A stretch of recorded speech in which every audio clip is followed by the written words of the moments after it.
Magandang hapon sa ating lahat na ito update sa magiging lagay ng ating panahon. Patuloy pa rin nakakaapekto ang southwest monsoon o habagat sa buong bahagi ng Southern Luzon, Visayas at Mindanao. Kaya kung makita po natin sa ating satellite imagery, yung mga kaulapan ay nakakonsentrate dito nga po sa may Southern Luzon, particular na dito sa may Mimaropa area, buong Visayas, pati na rin po dito sa may Zamboanga Peninsula, Bangsamoro, Northern Mindanao at sa Caraga. Sa mga nabanggit ko pong lugar, asahan pa rin po nila ang maulan na panahon ngayong gabi. Mga kalat-kalat po yan na may hina hanggang sa katamtaman kung minsan may malakas na bugso na mga pag-ulan dala nga ng habagat. Pero dito po sa Metro Manila, pati na rin sa lalabing bahagi pa ng Luzon, generally fair weather condition po yung ating naasahan ngayong gabi. Kung may mga pag-ulan man po tayo maranasan, ito ay mga panandaliang buhos lamang dala po ng mga localized thunderstorm. Magandang balita sa ating mga kababayan, wala po tayong minomonitor ngayon na low pressure area o bagyo na posible makaapekto sa ating bansa in the next 3 to 5 days. At para po sa magiging lagay na ating panahon bukas dito sa Luzon, kasama po dyan ng Metro Manila, ang bahagi po ng Mimaropa ay makakaranas pa rin na maghapong makulimlim na panahon na may kasamang mga pag-ulan, dala pa rin po yan ng habagat. Pero dito sa Metro Manila, pati na rin sa nalalabing bahagi pa ng Luzon, magiging mainit at maalinsangan yung ating umaga hanggang tanghali. Pagsapit naman ng hapon at gabi, posible yung panandaliang buhos ng mga pag-ulan dala ng localized thunderstorm. Pwede po natin i-monitor yung ating mga thunderstorm advisories na ipinalalabas sa ating Facebook at Twitter account. Temperature range natin dito sa Metro Manila ay mula 26 to 33 degrees Celsius. Sa Tugigaraw may kainitan na abot sa 35 degrees ang maximum temperature. Samantalang sa Luwag at sa Legazpi City, 32 degrees ang pinakamataas na temperatura bukas.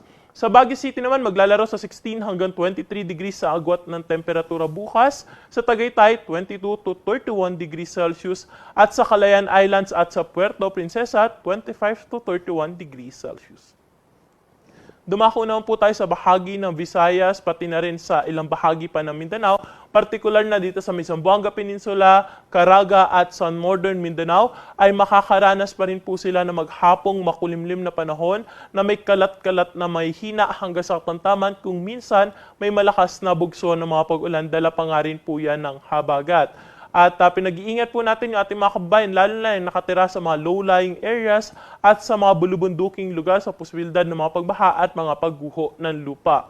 Sa Iloilo, aabot sa 25 to 32 degrees sa agwat ng temperatura. Samantala sa Metro Cebu ay 25 to 30 degrees. Sa Tacloban naman, 25 to 31 degrees Celsius. Sa Cagayan de Oro, 25 to 31 degrees sa agwat ng temperatura bukas. Ganun din sa may Zamboanga City.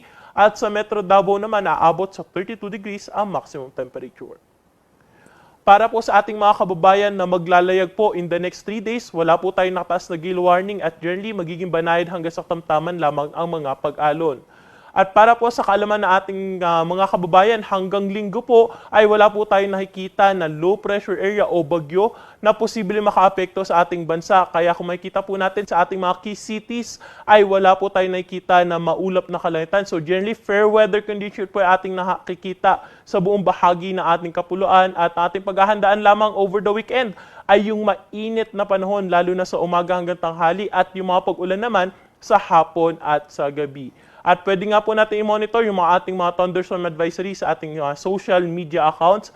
Pinalalabas po na ating mga local or sa ating mga PRSDs. At dito nga po sa Metro Manila, 25 to 33 degrees sa agwat ng temperatura in the next 3 days. Samantalang sa Baguio City, maglalaro sa 17 hanggang 23 degrees.